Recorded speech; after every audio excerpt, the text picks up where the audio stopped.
Hello and happy Friday, ladies and gentlemen. Welcome to this week's new episode of Breakfast with Boom. I'm your host, Mr. BoomStick XL. And ladies and gentlemen, this is a special day. This is actually not even been advertised, to be honest with you, but I've been talking about it pretty much for the whole month of September. The 6th annual Mr. Boomstick birthday bash. Now, again, my birthday was Wednesday, so it's old news. Appreciate, once again, all of the generous super chats that have come in for my birthday, as well as all of the birthday wishes. Honestly, it does mean a lot to me. But today is not about me. It's about you. That's right, because Mrs. Boom and I are doing something that we enjoy doing, and that is giving back to this amazing community that consistently gives to us, and we feel that it's the right thing to do. And I'm still having packet loss. So there you go. I thought we were going to fix this issue with the gameplay, and apparently that's not in fact the case. I had somebody reach out to us and tell us about potentially updating the drivers, and it's still giving us a problem. So again, you're just going to have to look at our beautiful faces, and that's what it's going to have to be like until we kind of figure this out. But listen, ladies and gentlemen, getting back to what we're doing here today, we are covering two massive topics, one of which is a story that broke, and I think it has a lot of relevance, and that is the potential for StarCraft Ghost to actually become a game, not vaporware, not just stills on a screen. Now, obviously, StarCraft Ghost is something that happened or was supposed to happen during the N64 days. Like, I'm talking yesteryear. And, well, look, if there's one thing that we've learned about military type first person shooters or even third person shooters, they sell. And, we'll get into exactly what Jason Schreier had to say during his interview in Unlocked. It is making the rounds. StarCraft Ghost is obviously an IP that is owned by Microsoft. It would be a really big deal to make a comeback. Again, it would be a new female protagonist, one that we did not learn very much about. It would be in the StarCraft universe. Interestingly enough, during the Tokyo Game Show, StarCraft 1 Remaster, as well as StarCraft 2, dropping into Xbox Game Pass for PC. That's big. I mean, again, it doesn't do anything for me personally because I've never played those games, but that was a very exciting announcement for specifically Japan because they do enjoy that game. And like I said, it's in Game Pass. It's another reason why you should subscribe to the service. Second half of the show, folks, we're talking to PlayStation 5 Pro because there's a lot to get into. Again, listen, we've all given our opinions on the high price and how it's ridiculous, how it's not really that much of a graphical boost. We've got a couple of journalistic stories, specifically one that shocked me, actually nearly knocked me out of my chair, and that's one from GameSpot, where they literally talk about spending time with it and it being not worth the upgrade. That's a bit shocking. Korkenstein actually had some really cool things to say in the DM, which I hope that he does reiterate regarding when you're a certain amount of feet from the TV, things start to disappear. And we'll get into that in a second. And again, there were a couple of people in the chat early on that were like, I guess a bit smitten, if you will, with the title about the PlayStation Pro not selling out. Is this bad news for Sony? Question mark. It's a question, not a statement. But right now, and I literally checked at 9:56. It is now 10:07. And you can right now still go to PlayStation Direct, which is the only place that you can pre-order it early, and you can get a PlayStation 5 Pro. What you cannot get is the 30th anniversary, which they only released a very small amount of, and I'm not being facetious. It is in the thousands, but it's certainly not enough. And the $1,000 packages that they were selling sold out, and they are now $5,000 plus on eBay. So that is what has sold out in regards to the PlayStation 5 Pro, not the actual PlayStation 5 Pro Standard Edition, where you can only currently pre-order it on the PlayStation Direct. Now, on October 10th, You will be able to go to all of your favorite stores, your Best Buys, your Walmarts, your Targets, your GameStops, and pre-order it then. But Mike, we'll get into why I think that what you're seeing, I think, is the people actually taking a step back against Sony. But before we get into any of that, let's welcome in our guests. Well, our panel's guests. These guys here every week. Fuzzy Belvedere, what's going on, brother? How you feeling? Feeling great. Glad to be here with you guys. Yeah, this week has been a pretty busy week as far as gaming news is concerned, but I'm pretty sure we'll get into a lot of those juicy topics. But man, yeah, I mean, there's been a lot. Again, it's every week. It's you think you're going to get a slow week, and you don't know what you're going to talk about. And we've been pretty lucky with news. Yeah. So this should be a good episode. Everybody, grab your popcorn, grab your drink. Just kick back, relax. Yeah, we're going to get into some juicy gaming news this week. So yeah, let's do this. Indeed, we are. Hey, Korkenstein, welcome back, brother. Last week you got stuck at work, but here you are. How you feeling? Oh man, I'm doing really, really good. Yeah, there's so much news to talk about. Yeah, we had some really cool conversations in the DM about the PlayStation Pro and just StarCraft Ghost is one of my favorite series. So I'm doing pretty well. Back, re-energized. Yeah, ready to get spicy here. Well, listen, it's great to have you back. And again, folks, I just want to apologies for losing my chain of thought because I didn't even finish talking about the Boom's birthday bash and what we're doing here today. This issue with the gameplay not being able to play with StreamYards is a bit frustrating, to be honest with you. I have no idea what else to do. My PC is more than capable, but what's even more crazy is before I got this set up, I was running this show for years off of a Surface Pro. I think it was a Surface Pro 5 or 6.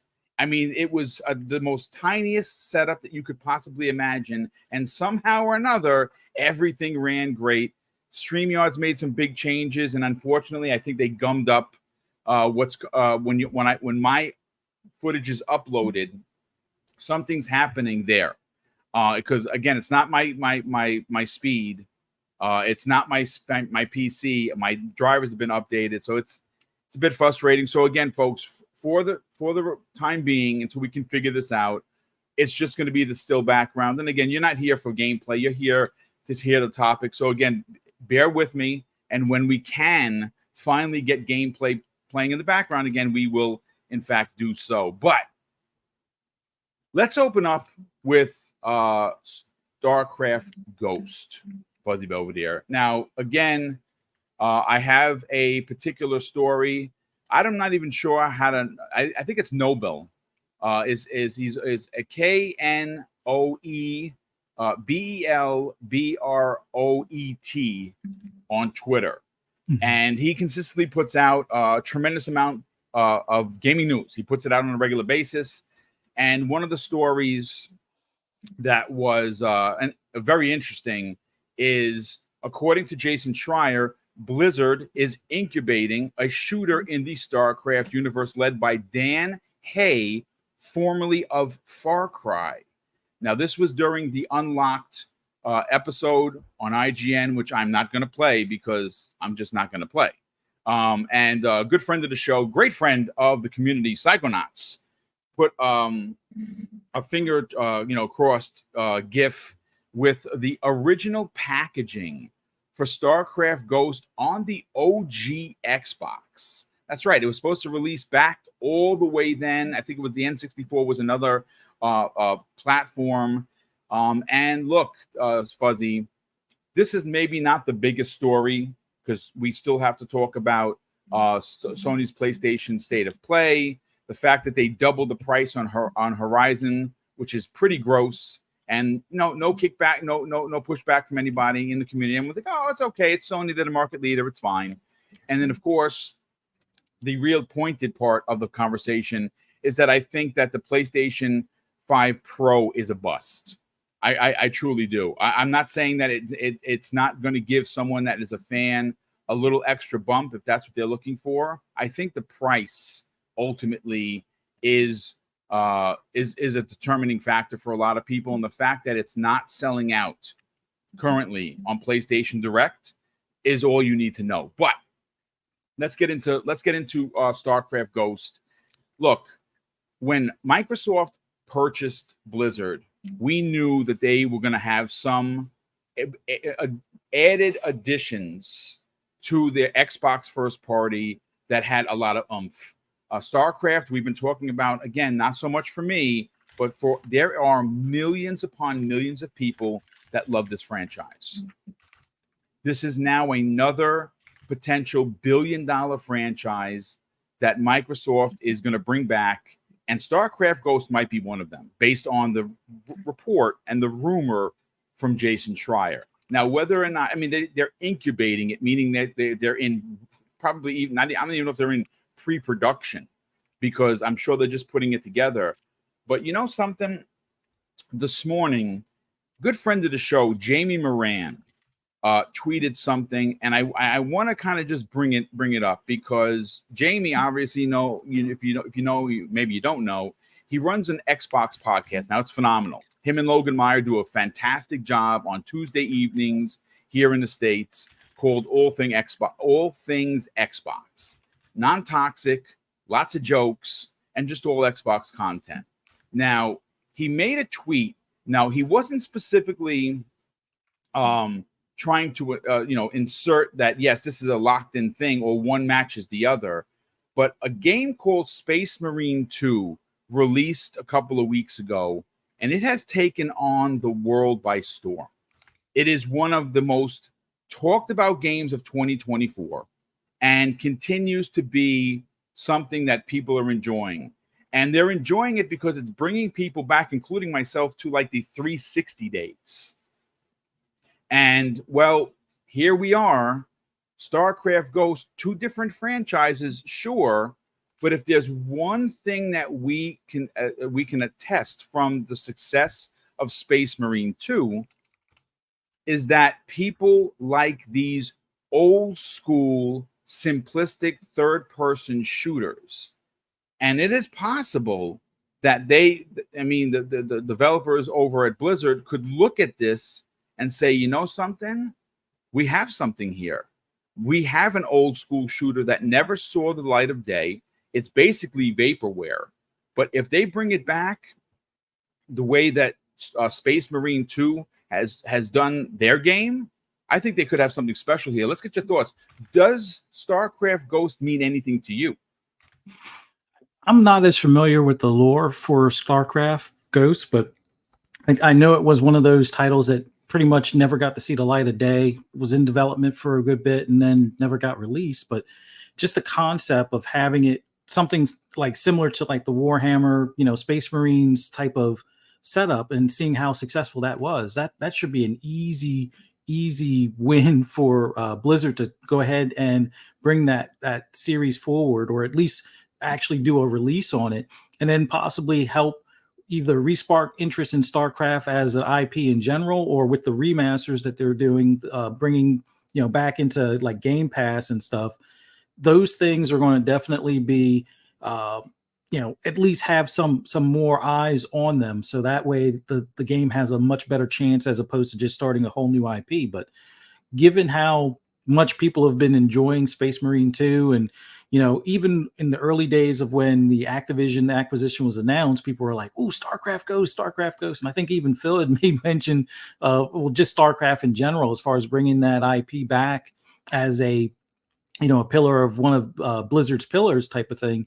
I think there's enough interest and enough buzz that if they are doing this incubation where they've got something in the works, I can't imagine it not being at least a solid hit within Game Pass and on PC and on Xbox consoles. But I would love to have another sci-fi, like take that RTS and turn it into like a third-person perspective, or even a first-person perspective, us against aliens kind of shooter. Yeah, I think that has a place on Xbox, considering how well Doom does, how well Halo does. Yeah, have it where it's might be just a totally different scenario or scene or environment and things along those lines. And I think they have all the ingredients for a winning IP. Yeah, I mean, great points all around. Interesting when you're talking, some theories and thoughts are going through my head, Korkenstein. what is one particular genre that seems to have vanished from the face of gaming? Well, that is the stealth genre. There has not been a quote unquote new Metal Gear in years. Now, granted, we have Snake Eater coming out, but it's a remake. It's it's fine. I'm gonna buy it. I'm gonna play it. I'm gonna love it. Splinter Cell. I mean, Ubisoft. I don't know. I have no idea who's steering the ship, but gee whiz, man. I mean, figure it the F out, will you please? Even if you just remake the original, just take the bones, tear off the skin, put a new coat on there, and call it square, right? Well, StarCraft Ghost, the way it was depicted way back in the days, was that she was a sniper, and it looked like it was going to potentially be a shooter, sure, but this could be an entrance into a genre with an incredible lead that we haven't seen in years, right? I mean, we know you go back and look at the last couple of years. You had the Sniper Elite games; those are great. There's a new one on the way. There's a few military sniper shooter ones. One was like Call of Duty. I don't recall the name of it. I played through it, but I think 2 or 3 of them. They're really, really good. This is an opportunity. And again, listen, I don't think as a reporter, Jason Schreier is a great reporter because he gets out the stories. As an actual human, really not so much, to be honest with you. And I know I'm not the only person that says this. I'm not being a D about it. He's just not a good human being. He's not at all. And but you give credit to where the credit comes from. And he did break this story. Let's get your hot take. Do you have any connection to the StarCraft universe? And more importantly, do you think that there is a world where potentially an exclusive StarCraft Ghost could come to Xbox and make some waves? Yeah, 100%. Back actually in February, when Helldivers 2 was all the rage, Starfield is basically Helldivers 2. You got an advanced alien society, the Protoss, and their robots, right, more technically advanced. You have the Zerg, which is a bunch of bugs. I mean, it's basically set right there for you. I mean, a Helldivers type 2 StarCraft kind of gameplay. You don't have to be too much like Helldivers, but a little bit more on rails, a little bit more narrative driven, give it that Blizzard charm. I think that would be insanely successful right now, because there's not a lot of things like Helldivers 2, but like you said, even with the stealth genre, it's just completely gone. Hitman, I mean, what was it, 2 years ago now, 3 years ago since we had the last even 3 Hitman? Yeah. So it even the RTS genre isn't really as big as it was anymore. The Command and Conquers are gone. Lord of the Rings, the Battle for Middle Earth. That's that was great, really, dude. What a great game. I actually worked on that title. That was the first title I ever worked on. That's freaking awesome, dude. Yeah, I worked on both 1 and 2. It was just, like there's so many great classics that Starfield can just plug and play. It's such a powerful IP. It's like you mean World of Warcraft. StarCraft. StarCraft, sorry. Yeah.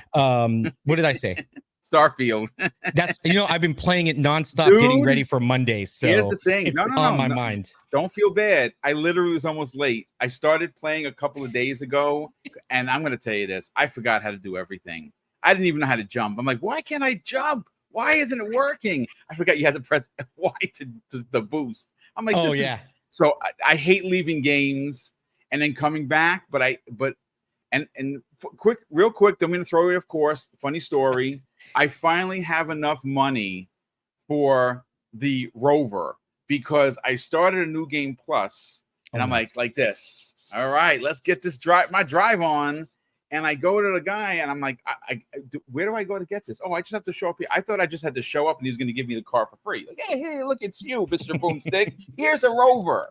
No, it's $25,000, and I had about 17,000. So I told the story the other day, like a Crackadonian breaking into someone's house to try and find stuff to sell. I was selling screwdrivers and microscopes that I was finding and all kinds of things. I finally had enough money, so now I'm going to go buy the new Rover. But Please continue. No, yeah, definitely. Like I say, yeah, it's been awesome. But yeah, I mean, StarCraft is such a powerful IP. You could do so much with it. I mean, even still, I mean, maybe they're just setting this back up. Maybe we're reading a little too much into it. But I mean, Phil wearing a StarCraft tee, Yeah.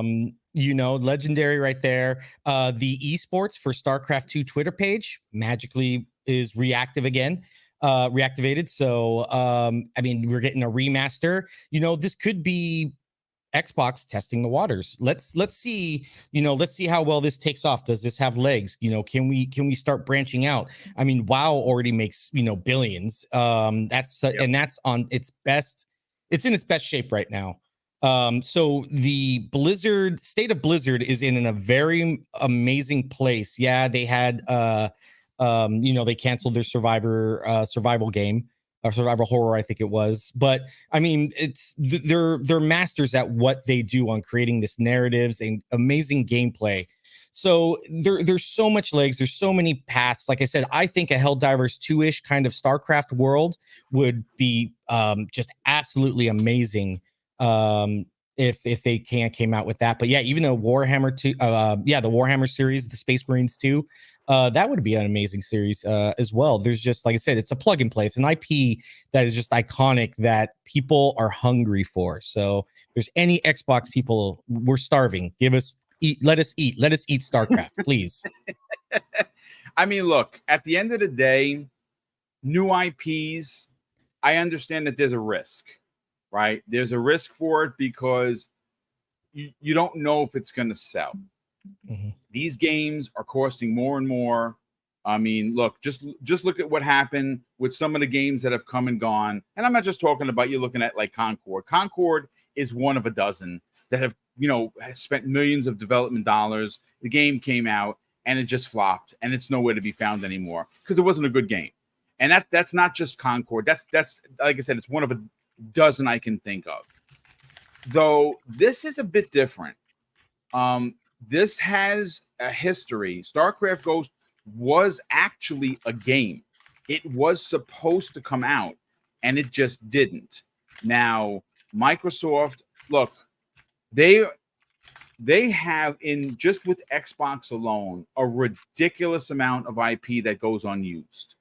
When they picked up Bethesda, now Bethesda, they've been using it to great degree. You really cannot argue with what, I mean, Bethesda's known for Elder Scrolls and Fallout, and of course, they own Machine Games, and now you equate that with Wolfenstein, ID. It was a part of them, so you of course equate that to Doom. So there are very few franchises that I could at least think of that they're not using. But Activision, Blizzard, they have a ton. Like, personally, when you talk about incubation, I know this is a bit off subject, but I maybe it's not. Like, if you look at Tomb Raider as a whole, I still think that Microsoft, unfortunately, being tied up with ABK, they should have been the owners of Lara Croft. They would have bought those studios from Embracer. There's just no doubt about it, and they would have brought over a ridiculous amount of IP. So Soul Reaver, which is getting a remake, a remaster, if you will, that would have been theirs.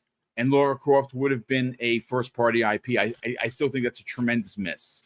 But they have someone called Pitfall Harry. Now, again, some people in the chat were not even around or even a thought. I mean, we're talking Atari 2600 Pitfall. But if you were in the incubation mode of bringing old IPs potentially back, that's the one that I would go for first, because, yes, they have Indiana Jones, but it's not first party. It's going to be everywhere. I think the Xbox brand, not that it quote unquote needs a Pitfall Harry, like a Nathan Drake, if you will, because technically Pitfall Harry is the grandfather of everything, right? He was even around before Indiana Jones. So, it would be great to see that incubated. But when you go back to StarCraft Ghost, this is again, it's a stretch, and we don't know if it's gonna equate to anything, but it is possible that they could bring back this character, and this is years from now. This is when you say incubation, like I said, I don't even think it's in the quote unquote pre-production. It's probably just a bunch of guys talking around a water cooler for all we know. And if that's the case, maybe this thing doesn't even go anywhere. But I think that there is room in the spy genre that has not been taken advantage of by anybody. I mean, even if you look at like Sony, for instance, Siphon Filter, they own that IP. Siphon Filter was I don't care whether you hate PlayStation or not, you got to tip the hat. That was a dope ass game way back in the days. And that has not seen the light of day in, well, decades. That's a game that should come back. Splinter Cell should come back. Hitman, in some point, I would imagine is going to come back, but we don't know, right? Because they're working on, I believe they're working on Project Dragon and the 007 game. So where's a Hitman game? Nowhere to be found. So the spy genre is wide open. And if Ghost, Starfield, StarCraft, said you like Starfield, StarCraft Ghost, it turns out to be one of those games that makes a comeback, or at least comes to fruition, so to speak, would be pretty dope in my opinion. But listen, we got nearly 800 people here. I want to thank everybody who's already tuned in. Hopefully you're enjoying the conversation. We have 400 people. Wow, that's crazy. We got 800 exactly. 400 people watching on YouTube, which is awesome. Hit the like button while you're there. Hit the subscribe button if you're not already subscribed. And 400 people watching on X. That's dope. Again, if you're there, come on over to the YouTube side and subscribe. Hit the like button. It's one click of the button and you're in.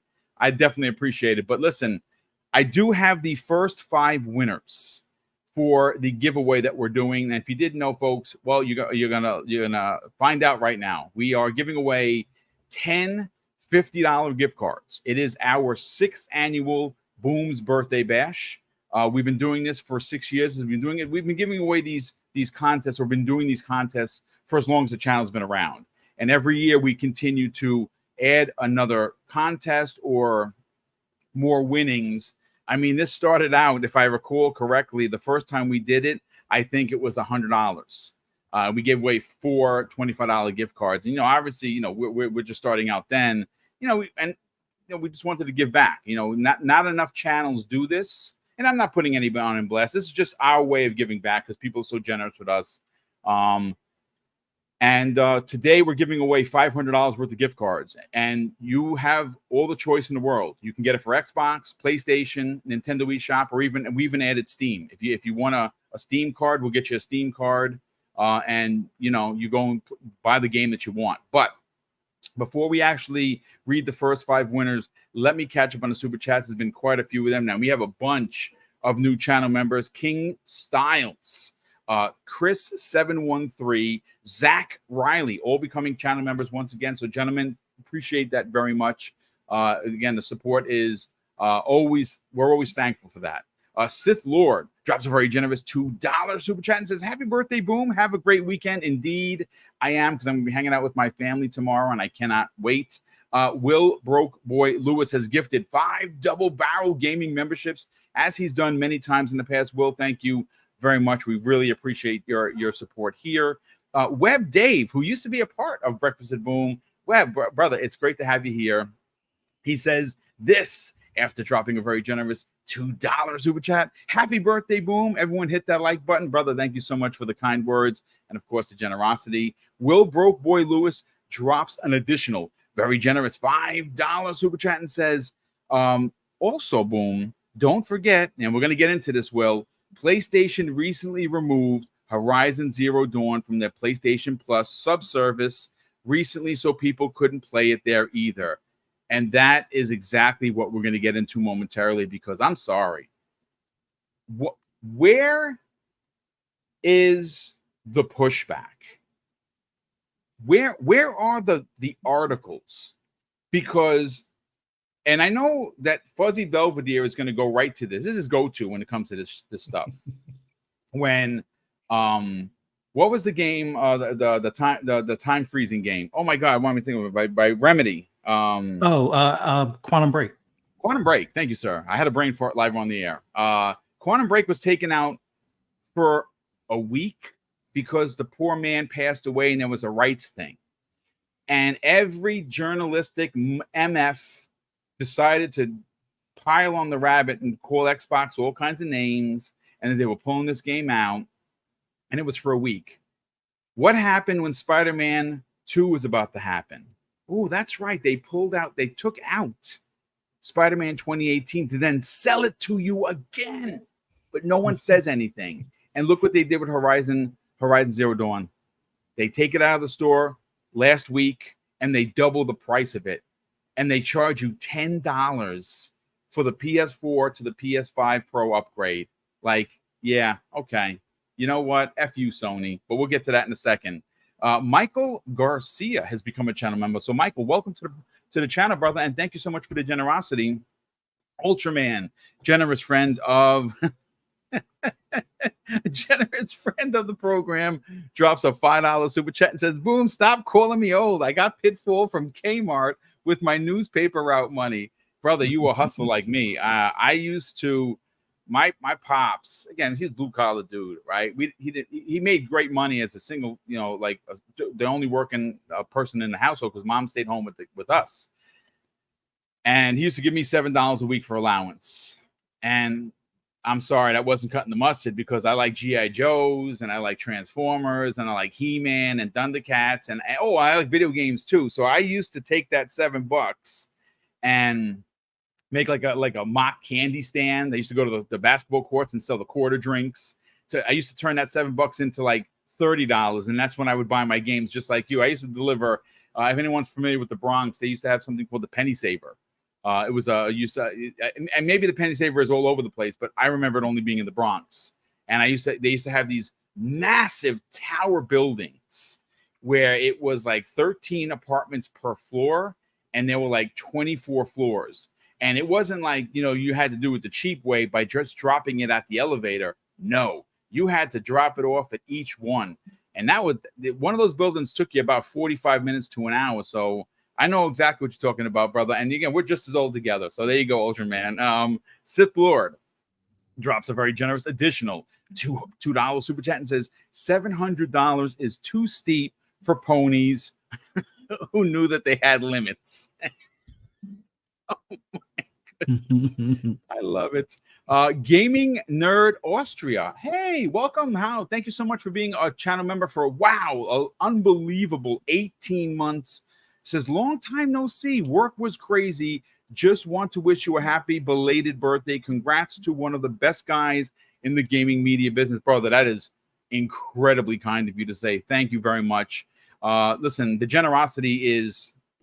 No, I have no words for it because, again, we're not owed anything here on the channel. But the kind words are certainly worth its weight in gold. And to add to what he's already done, he has gifted, ladies and gentlemen, 5 Double Barrel Gaming memberships. So please, if you did get one from Will, if you did get one from Gaming Nerd Austria, please give them a thank you in the chat. So here are the first 5 winners. It is Sith Lord, Lethal Papa, Will Broke Boy Lewis, Ballantone, and House Flan. You have all won a $50 gift card to your service of choice. If you are outside of America, don't sweat it. We will represent you the same way you represent us, and we will send you the $50 cash. The only caveat is you have to have a PayPal account, and that's the only way we send it. We don't use cash apps because there's a chance of scamming and things, and we're just a mom and pop organization. We can't afford to lose a $50 prize because somebody tried to scam us. So PayPal, we pay if there's any transfer fees, we pay it. If there are any denominational differences, like your money's worth more than ours, we pay that as well. You win, you pay nothing. And we are one of the very few channels that actually do that. And we're super proud because, again, if you support the channel, even if you're outside of the country, well, I mean, we got to support you. And even if it costs us a couple of bucks more, we have to do it because it's the right thing to do. But those are the first 5 winners.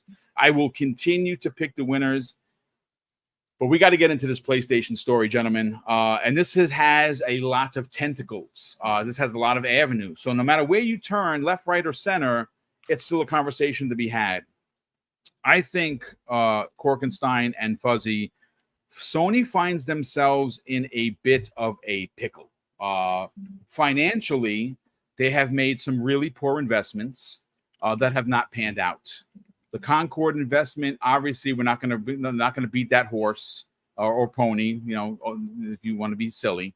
But the amount of monies that they have spent on investments that have not continued to pan out for them, and overpricing their service is another thing. $180. Now, granted, Plucky Squire, folks, if you didn't play it, please play that game. It is a freaking amazing, and it is in PlayStation Plus, which is a big get for PlayStation players. I could play it there because I'm paid until I think March of next year, and then that's it. They're not getting my money anymore because it's just not worth it. But I bought it on Xbox, and it's a phenomenal game. It's a small dev, great game, has a lot of platformer-esque goodness to it. So if you like platformers, definitely give it a check it out. But if you have PlayStation Plus, you can download it for free because it's part of your service, and that is a really big get for Sony.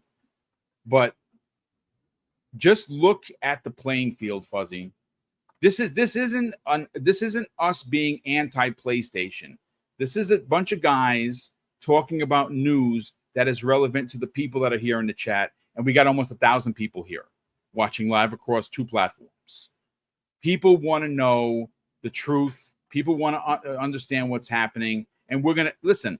I don't hate PlayStation. I hate Sony because Sony is a shitty company and they go out of their way to nickel and dime people, and no one ever says anything. Oh, it's just Sony. Oh, we should have expected it. Oh, it's okay. They're the market leader. And one of the things I've heard, and he's not wrong for it, Keasante consistently says that they have political capital.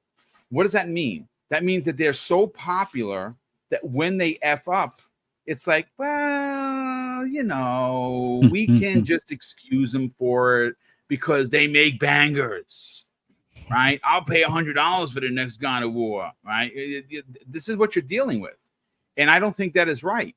And the same way we're giving them smoke now, ladies and gentlemen, we give Xbox smoke all the time. When they make stupid mistakes, like their horrendous Game Pass marketing and their messaging, which is egregious on every level possible, we talk about it. Where are the boo birds then? No, there are no boo birds because we're talking bad about Xbox. Well, we're not going to talk about bad about Xbox now because, quite frankly, they're hitting on all cylinders. We're here to talk about Sony. And again, the pointed conversation here is we all gave a significant amount of pushback, Fuzzy, on a $700 price tag. And again, I hate saying that because it's not $700. See, the gamer that they are focusing on are the enthusiasts who have gone all digital. And I don't know how many people that is. That's not me. So if I'm the person that's buying a PlayStation 5 Pro, it's $830 before tax because I need the disk drive and I need the vertical stand because I like to hide it behind the TV because it's just an ugly console. And this is no better. It's got the 3 Adidas stripes. Great. But it doesn't make it any better. Sorry, it just doesn't. It makes it faster. Yes, it's a pinch faster because of those stripes. Absolutely. You're not wrong. So, again, wherever you want to go with the conversation, by all means, please take it down that road. The Horizon Zero Dawn thing, the remake, or the whatever you want to call it, it didn't need it. They're charging $10. They pulled another Fugazi. They take a first-party game out of their service. I've never heard of that. Has Xbox done that? No. Unless it's a licensing issue like a Forza with the music, it's still there. And they give it away most of the time. What did they just recently do? They gave away hey, just here, take it. You're good. Yeah. Right? So, but that, again, that's a small piece of the conversation. I think the bigger spotlight here is The $700+ price tag and the fact that it was made available yesterday on PlayStation Direct, it is the only place that you can currently pre-order it today. Interestingly enough, it is still available. And that's a very telling stat, because again, if it's not selling out now, if there's no fever pitch for it yesterday and today, how big of the demand is it going to be in or on October 10th when you can pre-order it from your Best Buy, from your Walmart, from your Target, from your GameStop, wherever you buy your electronics? I don't think it's going to sell. I had originally said that I think that you're going to get about 6 to 7% of the populace to upgrade. This recent news, and again, it's only 2 days old, right? It was available yesterday. And let's be clear, the only thing that sold out was the 30th anniversary everything. The Portal sold out, the regular controller sold out, the DualSense Edge sold out, and the console. And right now, I think it's safe to say that most of those sellout sales for that particular, product, which is the 30th anniversary, were all scalpers. Because if you go to eBay right now, go on your phones, go on your computers right now, folks, you'll see that these things are $5,000 plus right now, in the hundreds. Let's get your thoughts on this. Well, just as an update, the Pro has now, the regular one has now sold out. Okay. Although I don't know if it's sold out as in all of them that they were hoping to move on that timeline have moved, or if they just pulled it down and now will just pass everything on to their partnered distributors like your Best Buys, Targets, and etc. So I'll make it clear. The 30th anniversary sold out in like milliseconds, if not faster, just for the fact that people know that they could take that $1,000 and flip it and turn it into $3,000 to $10,000 if people are either desperate enough or crazy enough to pay that kind of money. But in the grand scheme of things, that $700 price point definitely sets a higher bar as far as the entry point, and it's only going to really be open to those that were already in the ecosystem that are upgrading. Like I don't really foresee those that were always on the fence on getting a PlayStation at this point, considering that PS5s have been readily available, and then be like, oh no, now with the Pro, I have to get that. Like it seems like it's geared more to their enthusiasts, which, more power to them. I have my launch PS5 still. They didn't make a compelling enough showing at the State of Play, and I'll just dive into that real quick. For me, the State of Play had one high point, well, actually two high points, but one of them is multi-plat, the other one being that it's a first-party exclusive, but they didn't show it in a manner that made me say, you know what, I need to get the Pro to play that game. Like they just showed, the sequel to Ghost, which is great, looks great. I'm going to be there day one. The only drawback is they didn't show the difference between, all right, this is what it looks like on your standard PS5, but the Pro that we just talked about a few seconds before, a couple of weeks before, here's what that is, what will allow you, or what you will be willing to buy it for when you see how it looks on this game looks on that Pro. And they didn't do that. And I thought that was a perfect opportunity to get somebody like me that's like, all right, I like what you do for Turismo, but now I need another game that's going to convince me to spend this extra $300 to $400 after trading in my PS5.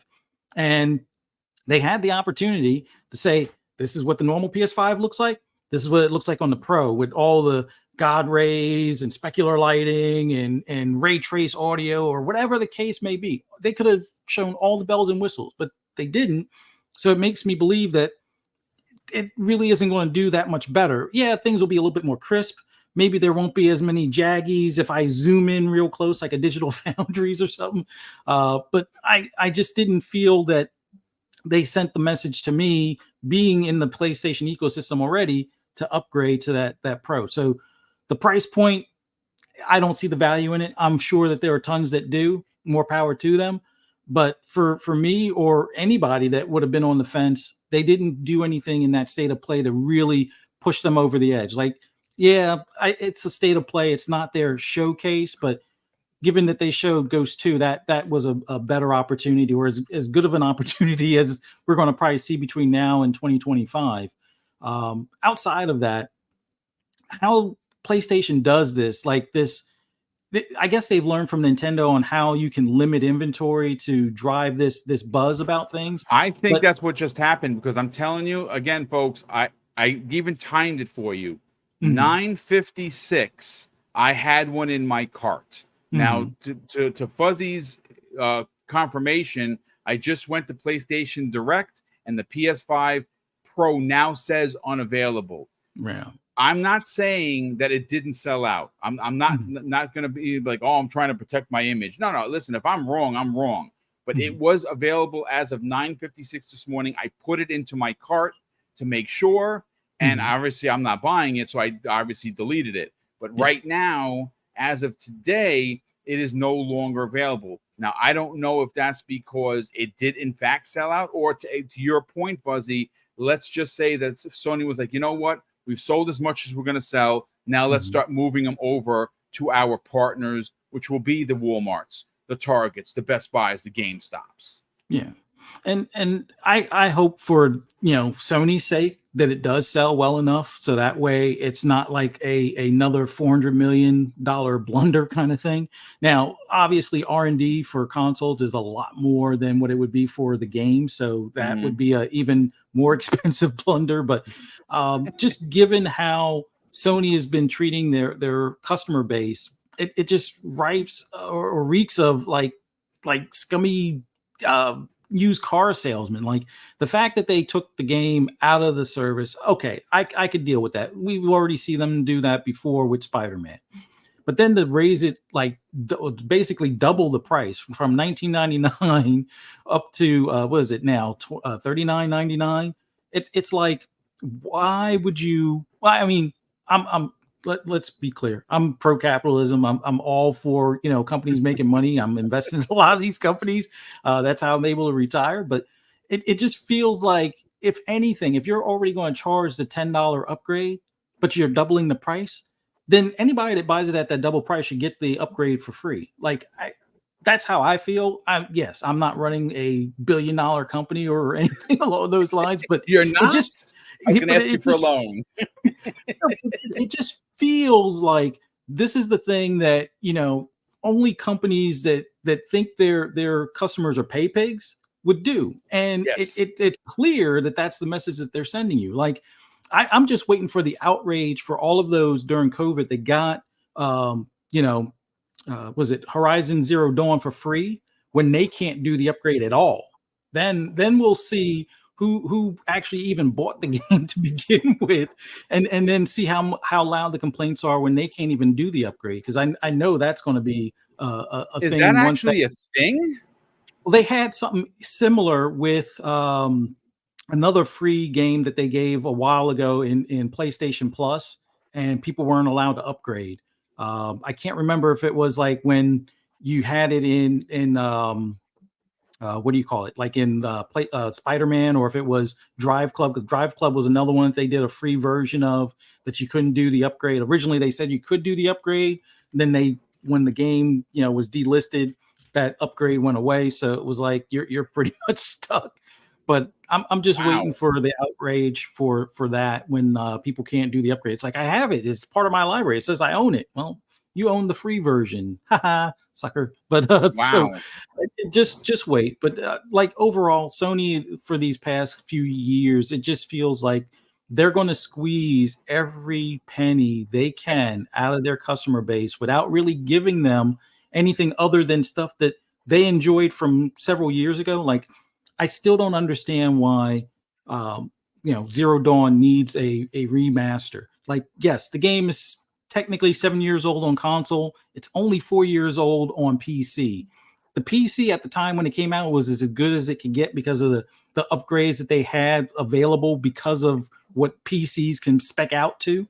But Right. now you're basically taking some of the, facial glow that you've put into Forbidden West and putting that into Zero Dawn, which that's cool, but that almost feels like something that you should just do as an upgrade for free, much like what they did for what was it, God of War, for that DLC, and the same thing that they did for Ghost of Tsushima's DLC. That should be a free thing. It's like you already did the remaster technically when you came out with it for PC, but it's Sony. It's all right. No harm, no foul. But yet people still want to complain about every time, was it Fallout or is sold with additional stuff, or Elder Scrolls or Skyrim is sold for the 15th time. No, but even people have gotten tired of buying, I guess, Grand Theft Auto 5 for the 15th time at this point. But no, Sony sells you a game again and doubles the price after they pulled it from their service and whatnot. Yeah. No, it's completely cool, because we're willing to pay whatever it takes to get that Sony greatness, as opposed to new IPs, as opposed to new sequels that are readily available. I mean, yes, Ghost is coming out in 2025, albeit hopefully it stays in 2025, but we'll see what the timeline looks like as far as that release. But Sony is just, I don't know. I refuse to get hit over the head with their overcharging on stuff. But in the famous words of Everborn, charge them more. Yep. Man, you got a t-shirt for sale. Go to everborn.com and you can definitely get the charge and more t-shirt if you want to rock it. I mean, listen, everything you said is spot on. This is a company that is in desperation mode. And I'm not talking about their platform going away. Sony is anywhere, and again, it varies. Some months it's number 7, some months it's number 9, but it's in the most top 10 most recognized brands in the world. PlayStation. That's a feat that's not easily attainable. They put the work in, but that does not excuse them from criticism. That does not excuse them, Korkenstein, from calling them out when they do egregious shit. And this is a perfect example of that. A $700 starting price, $700 console for something that you have a fantastic theory and why it matters. And then everything that Fuzzy just said about, I mean, just look how egregious this is. They have a service. Their service, yes, is quote unquote cheaper now than the Xbox, because the Xbox service went up to $20 a month. But you're getting Call of Duty just for, just tip of the spear in your service, versus something like, and again, no offense, the Plucky Squire, fantastic game. But let's just compare an apple to a pineapple, very different brands, very different breeds. So they're charging $180 per year for their service. And you don't get first party day and date. You don't get that.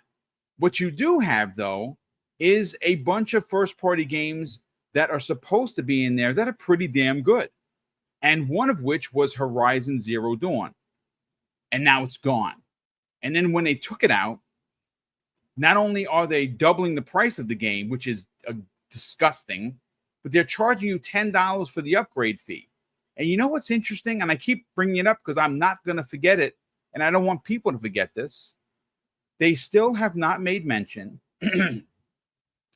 if they're going to charge a fee for a PlayStation 5 game to then take advantage of the PlayStation 5 Pro. There's still no talk about that. There's no talk about it because they're going to charge you. Now, I said originally, anyone can clip me on this, 8 months ago, 9 months ago, when this thing was a rumor, they're going to charge you $15 for that upgrade, because they're charging you $10 from PS4 to PS5. Why not charge you $15 for PS5 to PS5 Pro? They're going to have a whole section on PSN for PlayStation 5 Pro games. You think they're giving you that for free because you went out and you bought the $830 package? I don't think so. I think they're going to charge you. So again, we just go back to some of the crummy things they're doing. They're charging $10 for the upgrade for Horizon when they really should just give that for free. If you bought the game, here you go. You know, we put out new hardware. It's taking advantage. Go ahead, go crazy. But they don't. And of course, the Pro. Somebody was here earlier. I should have kept it here. Apologies. He's from Canada. He says that apparently that it's available at Best Buy in Canada still, which obviously I would have not known. But yeah, thank you so much for that. Let me see if I can find who it was. All right, I'll look for it. I'll give him a shout out properly because I had it over here and the chat's just flying by. But listen, Corkenstein, let's get your thought because obviously now it's sold out, and I'm not bending the knee. And if I'm wrong, I'd be the first one to say I'm wrong. But we could see a situation where Sony has sold as much as they thought they were going to sell, and now they're moving that stock over to their partners, like Fuzzy said. It is possible, or it actually just sold out of what they had available. But the fact that it was available still this morning at 9:56, I think is very telling. I think that, you know, this is not going to sell well in October. I think you're going to get some FOMO buys. My brother, I think, bought the 30th anniversary edition, and the FOMO hit him. He turns on his PlayStation by accident when he's dusting. He very rarely puts it on. So, and he tells me all the time, he goes, "Oh, you're not going to believe what I did today. I turned on my PS5 when I was dusting."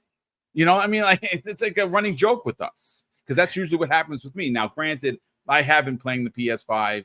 I started obviously I nearly platinumed Astrobot, and I actually got so excited to play a platformer. I started playing Sackboy again, which is phenomenal. I absolutely love that game. But then again, I'm a big nerd. But let's get your hot take on the pricing, the fact that it was still available this morning, and some of the egregious behavior. Yeah, Jesus, I have no idea where to start with this. It's just plain ridiculous. You are right, because I checked when Fuzzy said it was out, and I still had the option to put it in my cart, but as soon as I tried, it said no, it's sold out. And then now I refreshed the page and it's saying currently unavailable. So this is something very new. It just barely sold out now. I'm gonna say this, sold out. Reason I say that is because this is a classic Sony move. Nintendo does it with the Switch. We have manufacturing problems. They're creating FOMO. You know, they're the supplier, so they can create the demand. It's basic economy 101. You know, limit the supply so the demand goes through the roof, and then you can slowly, you know, raise it until you start meeting that quota. They're just creating this FOMO to get people you know, to start talking, oh, it's sold out, it's sold out, it's sold out. Because right now the narrative was it's not selling out, it's not selling out, it's not selling out. And now magically all of a sudden, you know, it finally sells out. This is classic Sony. So I think they're artificially creating the demand, and I mean, come on, honestly, would you put it past Sony? It's a Sony tactic. So with that said, yeah, there's just so much. The price is you know, it's basically going to be $800 because there's a lot of people that still have physical media. You know, and I know people are saying 700, but that's not the case. People are going to buy that disc drive. It's a must. You know, there's still, I think, like 50% or something like that of people that still play physical media. You know, and that's another selling tactic that they did to nickel and dime their customers. Look, I mean, to put it like this, Sony nickel and dimed so much they can't pay themselves to keep their own effing games on their own platform. That's how bad it is. They can't pay themselves to keep their own games on their own platform. It's mind-boggling. And then yeah, taking it off Horizon Zero Dawn 3 months ago. You know, magically 3 months ago. This wasn't like a year ago. It was 3 months ago. So this is definitely creating that level of space to where people are going to start buying that game again. You know, the upgrade comes out. It's just, like I said, nickel and diming just all over. And you're right. Media, stay silent. Absolutely nothing. You know, Kay Asante is correct as well that Sony has been the market leader for so long. Media thinks that is the norm. Oh, they're obviously doing something right. Console sales. It never was about console sales. Look at Sony now. They have PlayStation has no games. is literally what's happening right now, and they're still in a financially great spot. Same thing with Xbox. It was never about console sales. It was about your MAUs, the monthly active users. It's been about live service, microtransactions, subscription service, things like that. That's how Xbox was able to stay, you know, making billions of dollars every quarter without crazy first party exclusive output. And now Sony's in that position. But again, nobody's saying anything, you know, and it's because the media doesn't understand. That's the issue. And kind of go off on a little tangent here. There should be a wall. There should be a wall there because you don't want journalists being too friendly with a certain company, because then you have narratives and bias, and you're seeing it kind of right now with PlayStation, that it's just there's that disconnect of they don't really understand what the industry actually is, because the industry doesn't give them a lot to understand what's actually in it. The most we found out, and the most telling, which still doesn't get brought up, is the Sony leak. You know, that exclusives aren't the revenue driver people thought they were. Only 25% of overall PlayStation consumer base played Horizon Zero Dawn. That was their number one seller. Hence why they're doing these remakes. Hence why they're doing a Lego game with. People are wondering why not God of War, why not Last of Us. It's because Horizon Zero Dawn technically sold better than all of them during its lifetime. So that's the reason why they're going so heavy. But, you know, then you get, like I said, you get these crazy differences where, you know, I'm not going to point them out. But, you know, when the Sony leak happened, all of a sudden you got certain people that were starred in a Spider-Man 2 game that are all of a sudden, we're not going to talk about leaks. Yet 2 weeks ago, you were talking about the massive Xbox leak about the new console, the controller, where they were at. And then a little while later, there was another leak. Guess what you were covering? Oh, all of a sudden, just because you starred in one of their games and you're friends, you don't want to talk about it now. That's the kind of stuff that happens that makes it absolutely frustrating. I'm sure most people already know who I'm talking about, but it's just Sony can do no wrong because people think that's the norm. It's not until PlayStation, which they've done this whole entire generation and previous generations, copy Xbox's playbook. Cloud saves, play anywhere, but the accessibility controller, you know, things like that. They even had to, you know, Xbox forced them to make their own subscription service that mimicked Game Pass because they were just getting slaughtered. You know, and of course Sony had to put their nickel and dime spin on it. You know, consumers should be asking, you know, companies to do better. Media should be propelling that, you know, but you have that like I said, that paid, you know, IGN. I think PlayStation, it was found out that, I mean, not only did they sponsor their the thing we went to, Boom, for E3, the IGN Live. Yeah, PlayStation was the big sponsor for that. PlayStation pays them millions for marketing money. Guess who also gets paid out millions during the TGA to promote stuff? Jeff Keighley. You know, hence why he makes 27 posts about a state of play. So I know you don't like me pointing out people, but I think it has to be said. No. Listen, it's context, brother. The names have to be named. Yes, he did tweet 27 times. You're not even being facetious. Yeah. You want to know what's funny? PlayStation only tweeted 20 about their own showcase. Jeff did more advertising for them than Sony did for themselves. But yet, when you say he's on the payroll, people are like, no, he's just a fan. Come on. Yeah. Stop it. Yeah. And guess how many he made about the Xbox? I just saw it right now. Somebody posted. I have to do some research, but so far somebody said he only made one. And that was, I think, like one or two. And that was showing about the Pixel remake and then what the score was. I believe it. I mean, maybe he's giving them, you know, the FU because Xbox was like, nah, we don't want to do Summer Games Fest. You're on your own. You know, who knows? But, you know, that's the kind of stuff. But that's the reason why it's so frustrating, is because people think what PlayStation's doing is the norm, and it's not.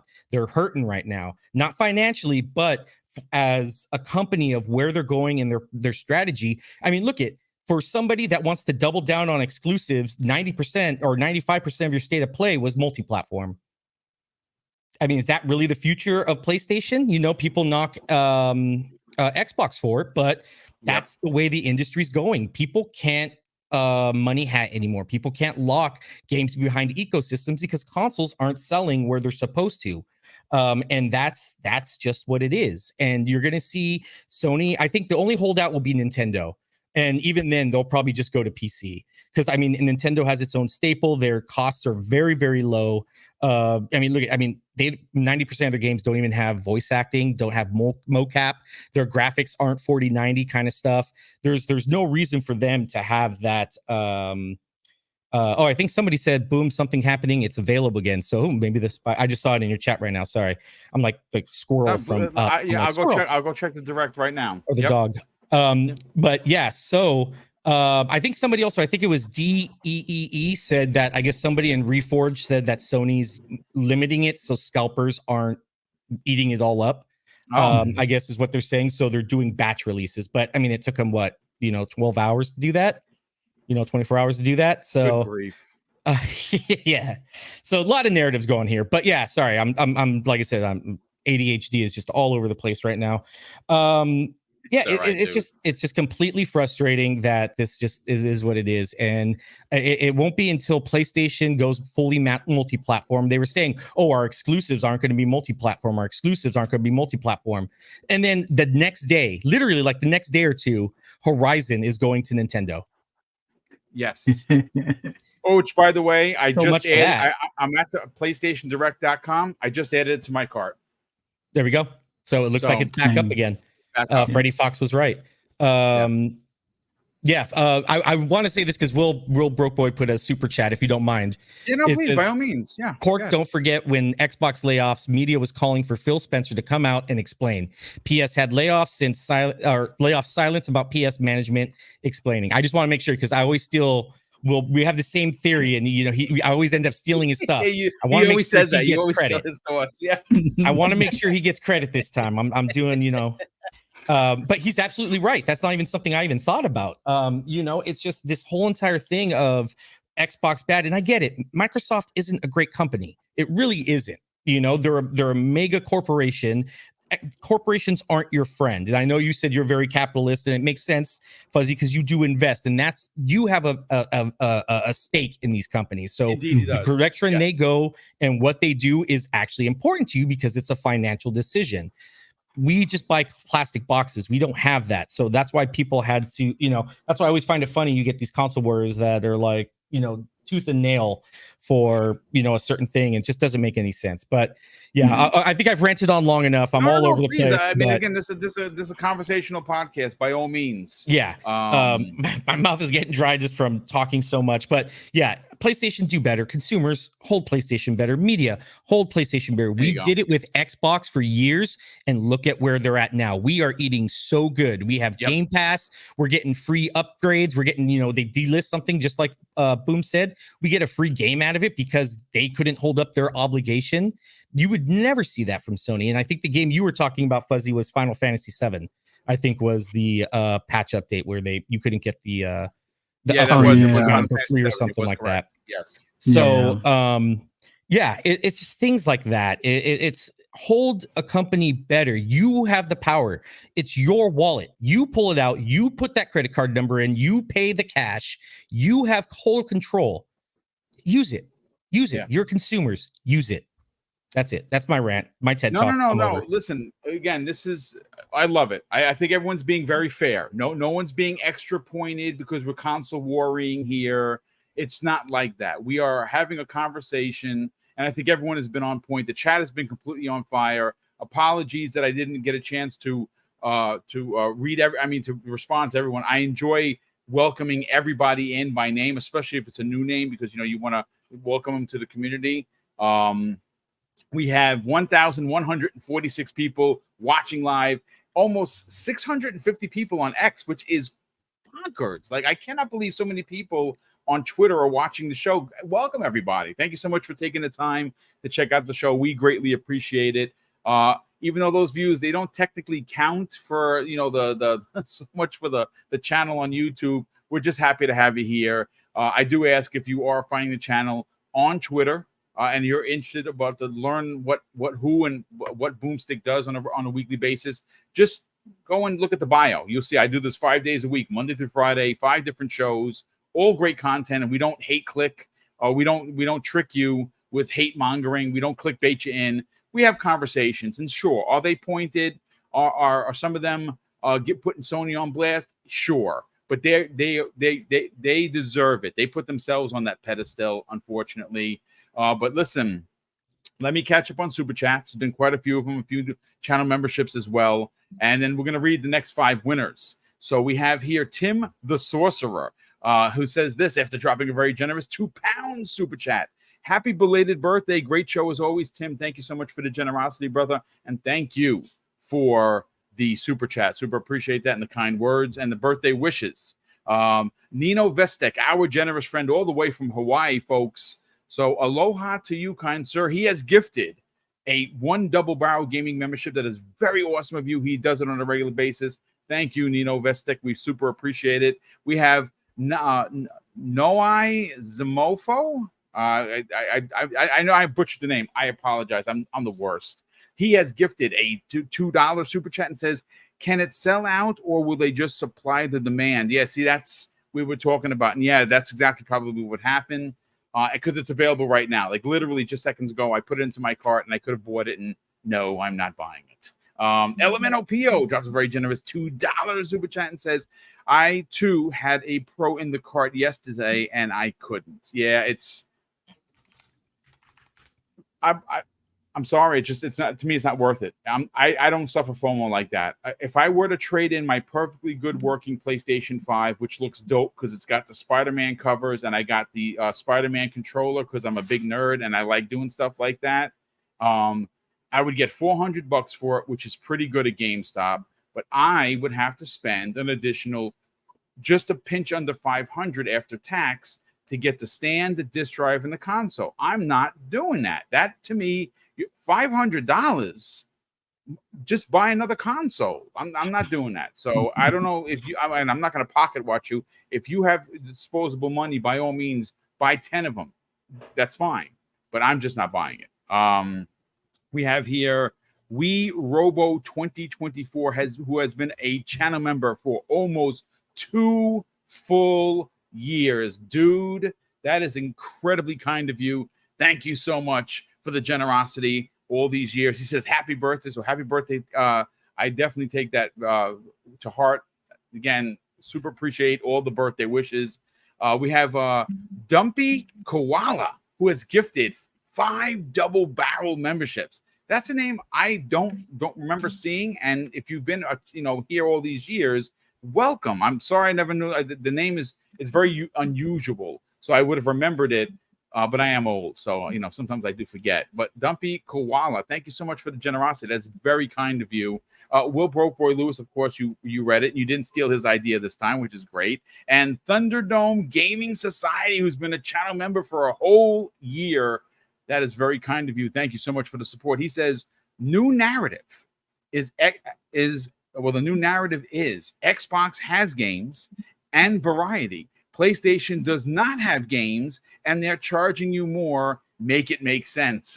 I mean, it's the market leader gets away with it. And like I said at the beginning, I really wasn't being facetious. I've actually heard people say, and again, Kay Sante was right.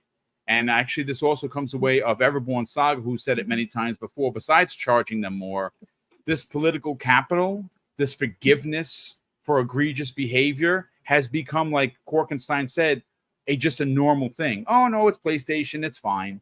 It's okay. They're the market leader. They're gonna deliver a banger for sure. Oh look, Ghost of Yote, banger. Forget about it. They can do it. They can charge me more. It's fine. Don't do that, folks. It's okay to play great games, and they do make a lot of really good ones. There's no denying it. But does that give them the right to do egregious behavior? No, it does not. And you shouldn't stand for it either.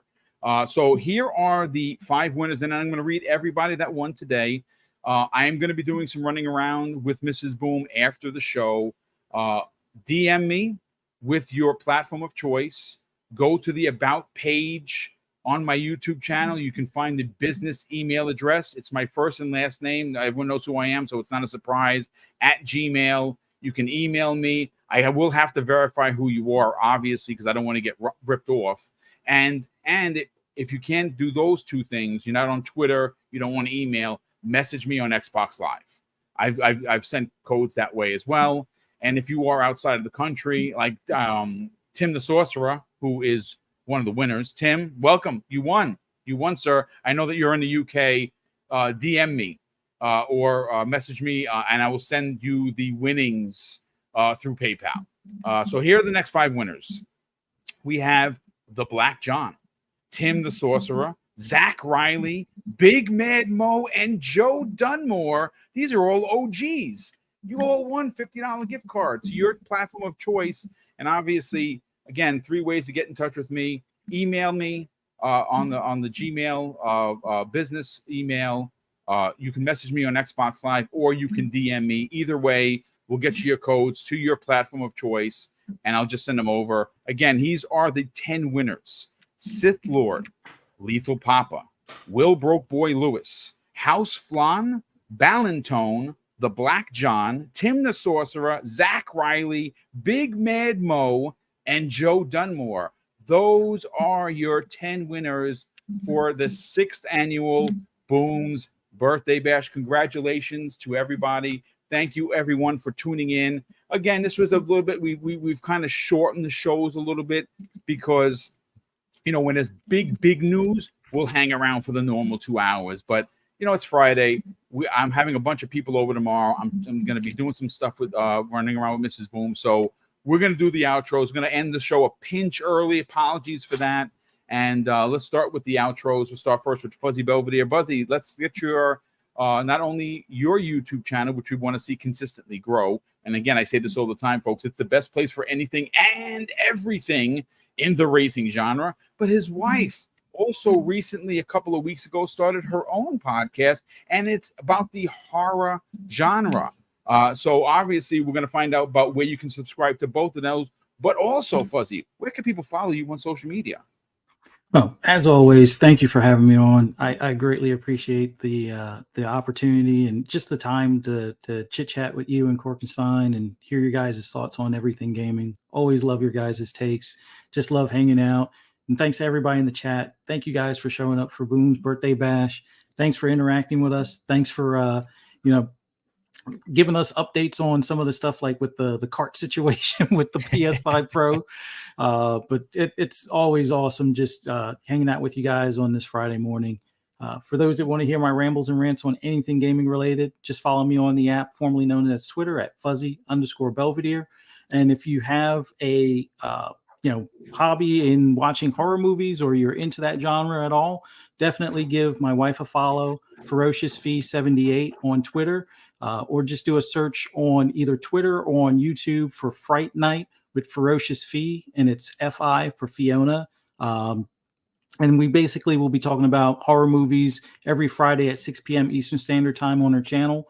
Tonight's movie is Zombie Strippers, so it's going to be a pretty interesting one. It's kind of a funny film, but if you've ever seen that film, or if you have any interest in it, definitely check out our podcast, 6 p.m. Eastern Standard Time.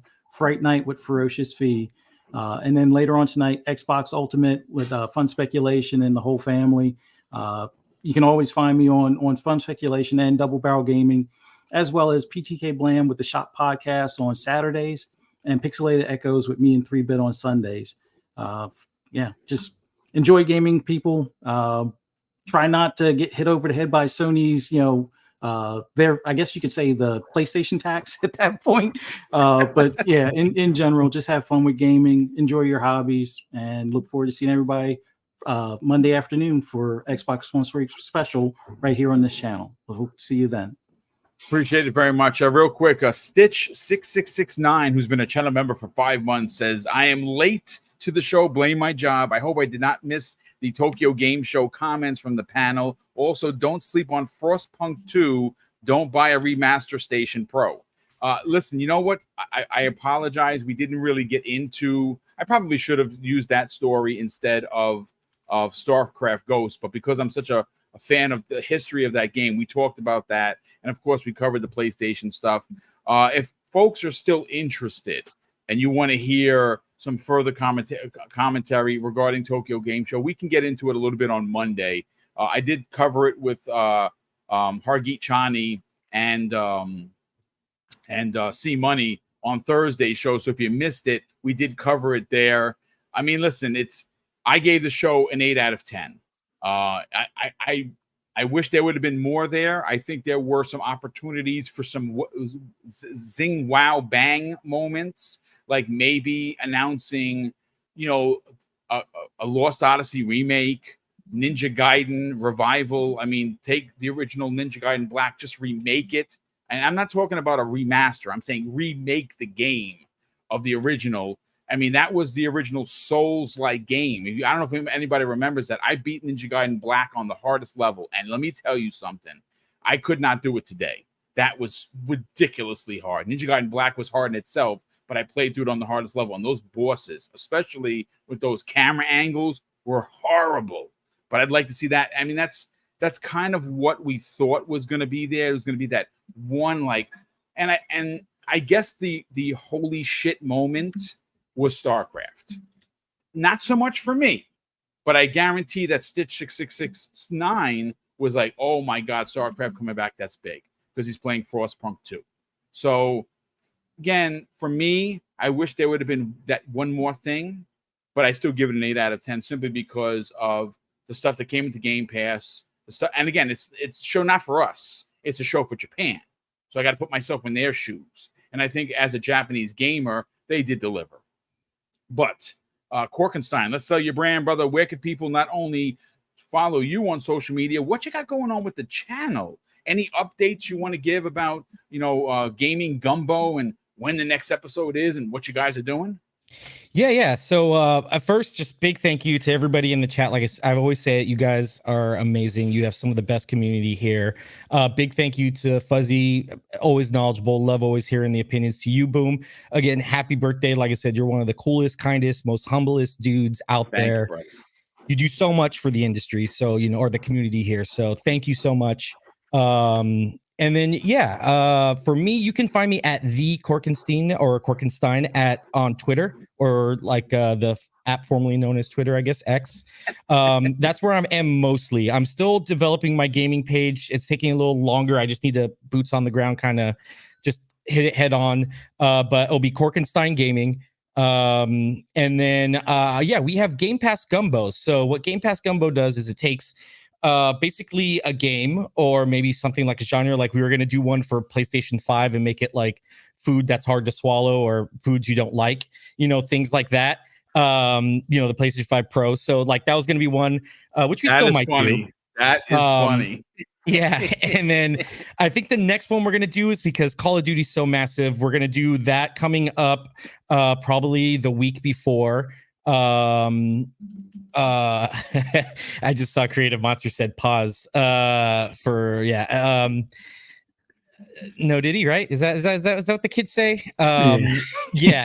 Pause is the thing. Yes, pause. So so we have that coming up for Call of Duty probably a week before it comes out. We're gonna eat MREs, and my buddies Goldshell and Q, they were both in this service, so they'll talk about their time and things like that. We'll talk about the history of Call of Duty, and then I'll be eating my first, like I said, Boom, Godspeed for me. He wishes always when I talk about MREs and eating them, so it'll be interesting for me. These guys are used to it. They'll probably chow it down like it's nothing, but I'm excited for that. So please join us on Game Pass Gumbo. You can go we'll have some videos coming out soon. I 100% promise. It's something that's in the work, just taking it a little longer, but I have my own channel, Korkenstein Gaming, and then find me on the Korkenstein at Twitter. Well, listen, I can't wait to see what you look like after you eat those things, because not tasty. But we appreciate you being here, brother. I missed you last week. Glad you're back on a regular basis. Glad you're back to working days like a normal person, because that overnight stuff is just not fun. But again, a big thank you to all the birthday wishes. A big thank you to all of the super chats and the channel memberships and the gifted memberships, because again, without those, we can't do these. Hey, we Big Cloud. We're about to get out of here, brother. Unfortunately, I apologize. Let's just bring him in here. So he'll be in a minute. Big Cloud, what's going on, brother? Welcome back. I apologize. We're literally on the outro. I'm about to roll. We're on the outro. Man. Sorry. But you know what? No sweat, brother. Listen, it's great to have you here. Again, this is, folks, if you didn't know, he was one of the original members of Breakfast with Boom. Has been for years. He runs an amazing PlayStation channel. BitCloud Gaming. He's like legit because he has, if not hundreds, I would say hundreds of platinums. He's Mr. Platinum himself. BitCloud, brother, I know we're getting on out of here, but great to have you here. Maybe we can get you back in here next week when we start up. Oh, for sure. Absolutely. So listen, BitCloud, thank you so much for popping in, even for a few seconds. Ladies and gentlemen, I'm just going to read all the winners, and then we're going to run the outros. Again, these are the 10 winners. DM me, email me, or message me on Xbox Live. These are the 10 winners of the $50 gift card to your platform of choice. Sith Lord, Lethal Papa, Will Broke Boy Lewis, House Flan, Ballantone, Joe Dunmore, Mr. Big Mad Mo, The Black John, Tim the Sorcerer, and Zach Riley. Reach out to me either of the 3 ways, and we'll get you those gift cards later this afternoon because, like I said, I got a bunch of running around to do. And then once I'm done with that, I'll be able to politely go and get those cards and then start doling them out. Ladies and gentlemen, a big thank you for being here. We had a ton of people here. Please, if you have not already subscribed, please consider subscribing. And, of course, I'm going to close out the show with something that's incredibly important to me. Hopefully one day it'll be important to you. And that's something that my dad taught us when we were kids. And they would say, Craig, treat others how you want to be treated. And also, it doesn't cost anything to be nice. To live by those rules, son, I can guarantee you're going to have an awesome day. So take care, everyone. And we'll see you next week on the newest episode of Breakfast with Boom.